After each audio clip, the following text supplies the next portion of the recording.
Welcome to Language Coaching Geneva. I'm Margot Rischmann, the founder of LCG and a business language coach. Today, I'm going to talk about the term yield. As a verb, to yield is to supply or produce something positive, such as a profit or information. An example can be, this method yields the same results. To yield also means to surrender.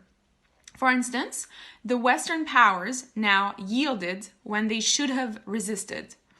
As a noun, in finance, yield is the annual income earned from an investment expressed usually as a percentage of the money invested.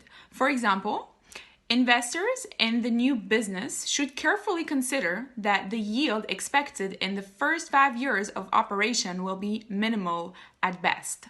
Thank you for watching. I hope that this video will inspire you to use this business English term in a professional context.